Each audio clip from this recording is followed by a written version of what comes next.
해야 돼요. 근데 아까 말씀하셨던 게 초보자 같은 경우는 종합지수 따라가는 ETF를 소액 적립식으로 여유자금으로 하라고 하셨는데 예. 공부를 하라고 하시면 어떤 거를 주로? 공부를 하라는 거는 예를 네. 들어서 이제 그거에 만족하지 못하고 네네. 좀 더 종목 깊이 투자를 들어가고 이제 싶은 깊이 들어가서 종목 투자를 해서 아, 조금 더 시장보다 더 많은 예. 조금 더 높은 수익률 그리고 1%그 수준에 들어가고 싶은 분들이 있을 거라고요. 아, 이제 중급자로 올라가고 그렇죠. 싶은 대부분 다 이제 그렇게 생각을 하는데 아, 그렇죠.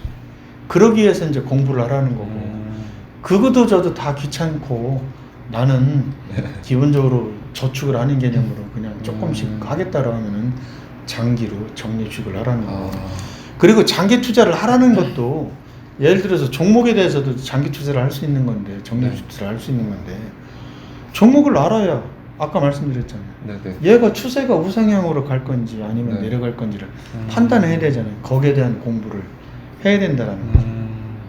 그리고 기본적으로 우리나라도 마찬가지지만 10년 단위로 보면은 그 시가총액 상위 10종목들을 뽑아보면은 네. 순서가 매년 바뀌어요. 아, 미국도 마찬가지예요. 그렇죠. 네. 아까 이제 제가 3000지수를 미국의 3000개 종목 말씀드렸었잖아요. 네. 그 러셀. 예, 러셀 지수에서 올라가지 못한 종목이 48%라고. 네네. 그게 왜 그러냐면 종목이 상장됐다가 퇴출되는 것들이 막 나오기 때문에. 그 중에서 30%는 50% 미만이라고 했잖아요. 네네. 원금이 다 깨진 것들도 있었거든요. 그것들은 상장 폐지된 종목들인데 그런 것들이 계속 그 오래도록 생존하기 어려운 거거든요. 그럼 얘네들이 정말 생존할 수 있는 기업이냐를 판단을 하려면 뭘로 할 수 있겠어요? 공부를 해야 되지. 해당 기업에 대한 그 공부를 해야 되죠. 얘네들이 어떤 사업을 하고 있는지 아니면 네네네. 앞으로 얘네들이 어떤 그 사업을 펼쳐나갈지 이런 것들에 대한 공부가 계속 필요하거든요. 저는 예전에는 결코 재벌을 옹호하는 건 아닌데 네네네.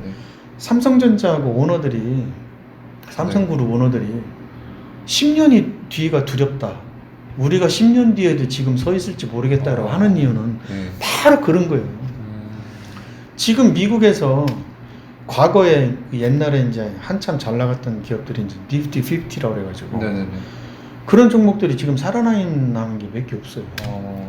왜냐면 그 산업 자체가 사양 산업이 된 거예요. 네네네. 근데 거기서 살아남은 애들은 지금도 생존해 있는 거고 그렇지 못한 애들은 죽어 있는 거고 그렇죠. 인터넷도 마찬가지거든요. 모든 산업들 특히 성장 산업은 더하죠. 거기는 도태된 바로 아웃. 예. 그렇기 때문에 내가 지금 공부를 하지 않으면 진짜 어렵거든요. 그리고 그게 산업마다 다 특성이 틀려요. 네. 예를 들어서 제약업종 같은 경우도 네. 보면은 제약업종이 가장 많이 올라갈 때는 그 제약업종이 신약을 이제 그 개발을 하면 네. 보통 뭐 거의 한 10년 뭐 이렇게 걸리는데 네네네. 자금도 뭐 엄청나게 투자가 되고 네. 삼상 실험이 이제 끝나고 나서 제품이 본격적으로 출시되면 그때부터 많이 오르거든요. 네네. 경험적으로. 근데 이제 우리는 지금도 계속 이제 코로나 백신 나오지만 네. 그 개발한대더라 오르고 임상 1상 들어갔다 2상 들어갔다 3상 들어갔다 하면 오르고 그러잖아요. 근데 네네. 나중에 모르잖아요. 네, 그렇죠. 근데 실패하잖아요. 그러면 이거 마찬가지거든요. 그러니까 업종마다 다 틀린데 그런 것도 다 공부를 해야 된다. 그렇기 때문에 어려운 거예요. 종목 투자. 주식 투자를 쉽게 생각하면 절대 안 되는 그런 거네요. 예. 그러니까 누구나 다 한다고 생각하니까 사람들이 쉽게 생각하는 경향이 있어요. 예, 그래서 저는 이제 이런 말씀 드리면 뭐하지만 현대차 같은 네. 경우도 세계 5위잖아요. 네네네. 얘네들도 죽을 수 있었거든요. 네네네. 왜냐면 그 IMF 때도 죽을 수도 있었을 거고. 근데 살아났잖아요. 지금 세계 5위까지 올랐잖아요. 네. 주가 거리고 많이 올랐잖아요. 예. 그 반면에 그 조선산업 같은 경우는 네. 현대중공업 같은 경우는 주가가 5,000원짜리 했었거든요. 네. 예전에 상상이나 가세요? 5, 6,000원 했었다. 지금 얼마? 근데 그게 몇십만 원까지 올라갔어요. 아. 근데 지금 아마 몇만 원대로 떨어졌을 네. 거예요. 제가 지금 정확한 주가를 모르겠네. 그 흐름을 그게 잘 알고 있어요. 사양 산업이잖아요. 네. 근데 그렇게 죽을 때 삼성전자나 현대차는 올라와 있잖아요. 그렇죠. LG화학도 좀 올라와 있고. 네. LG화학은 그 선대 회장인 그 구본무 회장이 2차 전지에 대한 그 계속적인 네, 네. 투자, 그게 이제 지금 빚보고 있는 거죠. 그게 마찬가지거든요. 그런 그 종목들의 특성이 다 있어요. 그래서 그런 히스토리, 그 이제 탐방을 이제 기업 탐방을 전문가가 아니기 때문에 쉽지 않다는 건 아는데 네. 탐방을 가보면 대충 느낌이 와요. 아, 얘네들은 탐방. 예, 기업 탐방을 해보면 네. 기업 탐방이라는 이제 아까 말씀드렸지만 내가 갖고 있는 종목이나 아니면 살려는 종목에 대해서 알고 싶으니까 네, 네. 해당 기업의 그 담당자들을 통해서 회사 내용을 이제 알고 싶어 하는 거거든요. 네네. 이제 그거를 통해서 이제 물어보면은 회사 딱 들어가면은 분위기 보면 딱 알 수 있어요. 얘는 괜찮네. 그래서 옛날에는 외국에서 나온 책자들 이제 보면은 네네네. 그 우량 기업을 이제 찾는 방법 중에 하나가 뭐냐면 네. 화장실 가보라 그래요. 화장실이요. 그 기업의 화장실을 깨끗하게 돼 있으면 이 회사는 정말 좋은 회사. 왜냐하면 네.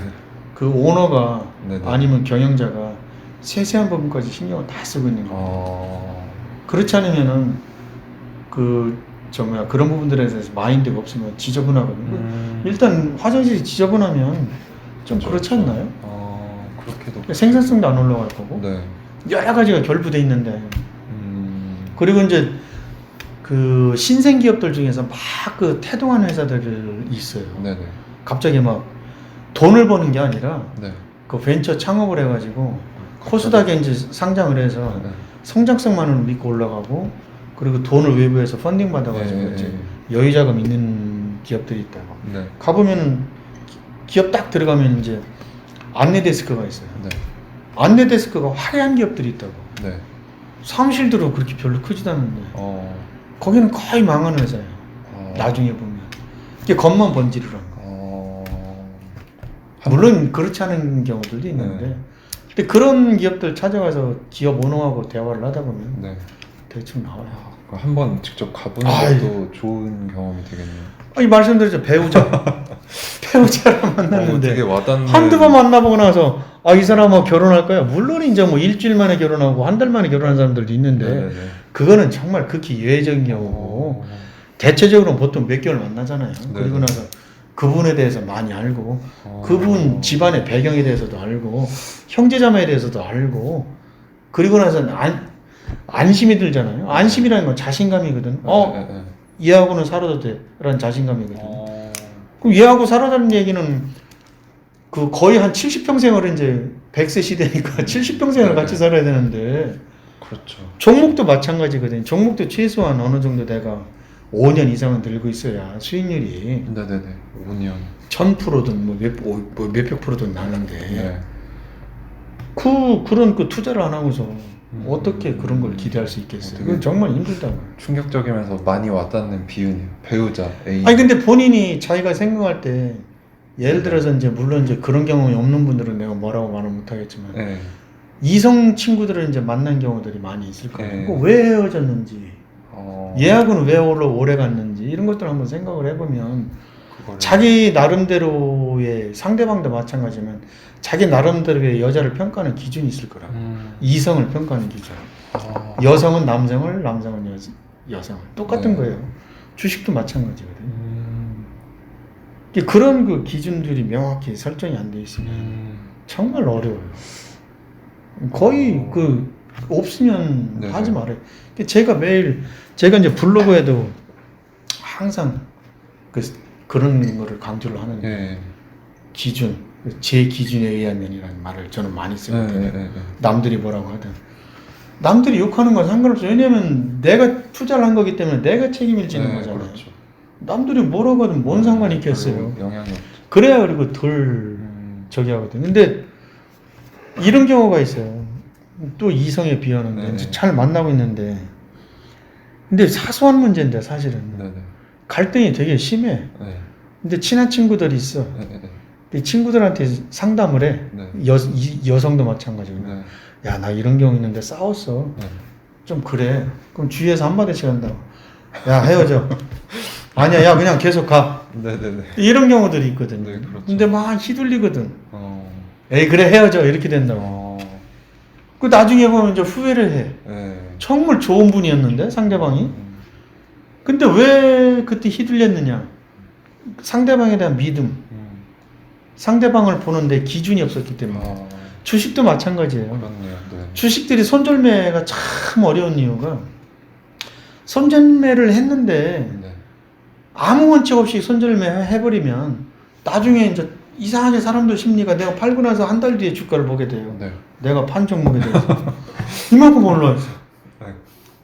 그럼 후회가 돼요. 그러면 그것들이 왜 안 되냐면 자꾸 머릿속에 잔상이 남아있는 거예요. 그러면 다른 종목을 선택을 할 때도 마찬가지거든요. 그럼 그런 잣대가 계속 작용을 하기 때문에 다른 종목에도 영향을 미치거든요. 근데 내가 세운 원칙에 의해서 이 기준에 의해서 손절매를 하든 분할 매수를 하든 추가 매수를 하든 했어서 결과가 좋든 나쁘든 하면 결과를 받아들이면 그거는 후회를 들어요. 그렇죠. 그리고 나서 그 기준을 가지고 다른 종목들 적용했을 때 제 경험도 그렇고 다른 사람들 경험을 보면 거의 실패할 확률이 없어요. 실패할 확률이 적어요. 네. 확률이 없는 게 아니에요. 네. 그래서 그런 것들이 반드시 필요하거든요. 여기 되게 신기한 게 저는 돈을 되게 많이 잃었었거든요. 저는 네. 선물도 손을 댔었거든요. 근데 이제 잘 따서 뭐 억대까지 벌었다가 그걸 다 날리고 근데 이러면서 느꼈던 걸 이제 전문가님이 얘기해 주시는 게 이제 제가 느끼면서 배웠던 그 원칙들이 따다다닥 나오니까 전 너무 신기한 거예요, 이게. 저는 정말 파생 상품을 안 했으면 네, 파생 상품은 절대로 안 건드리는 게 더 파생 상품은 더더욱더 네.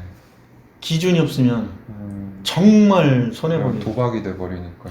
파생 상품이 원래 그 태동한 계기는 네. 기본적으로 손실을 방어하거나 네. 하기 위해서 생긴 거거든요. 그래서 해지로 시작한 건데 나중에 이제 스페큘레이션이 된 거예요. 네. 그래서 사람들은 이걸 해지로 가야 되는데 스펙으로 가니까 안 되는 거예요. 스펙이라는 말은 서두에 말씀드렸지만 레버리지가 가미되는 거예요. 네. 그렇잖아요. 네. 그 증거금 얼마만 넣고 하는 거니까 그게 어려운 거예요. 주식도 못하는데 선물을 건드리면. 그 제가 이제 매일 강조하는 게 그거거든요. 아니 주식도 못하는데 왜 선물을 하니? 더더욱더 옵션도 한다고요.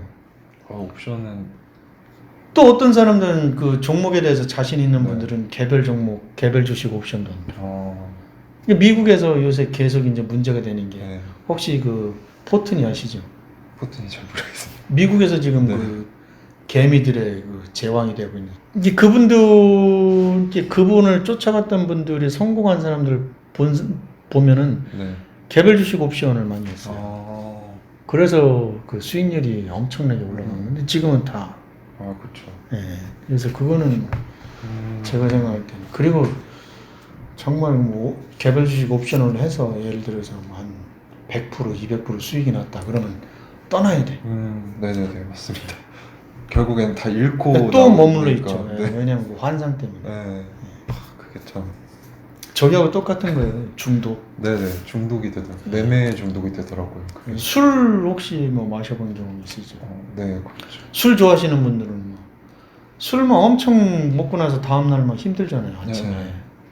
근데 이제 오후 때면은 또 그 좋았던 기억 때문에 또 들어간다. 그러다 결국 몸이 망가지는 거예요. 똑같은 거예요. 그래서 그러니까 레버리지가 있고 리스크가 큰 거는 처음에 하시는 분들은 안 했으면 좋겠다. 물론 이제 경험이 쌓으면 당연히 해도 된다. 왜냐면 저희가 그만큼 그 실력이 있고 기준도 설정해 있고 그동안에 이제 확률도 있기 때문에 가능한데 아무 그 뒷받침이 안 된 상태에서 섣불리 들어가는 거는 해서는 안 됩니다. 그 투자의 원칙이에요. 워렌 버핏이 항상 얘기를 하잖아요. 거기 딱 정답을 얘기해 줬는데 그걸 따라하는 사람이 저는 한 번도 못 봤거든요. 왜냐면 글로 배웠기 때문에. 네네. 꼭 실패를 해봐야 이게 맞는 말이구나 그렇게 느끼더라고요. 네, 맞습니다.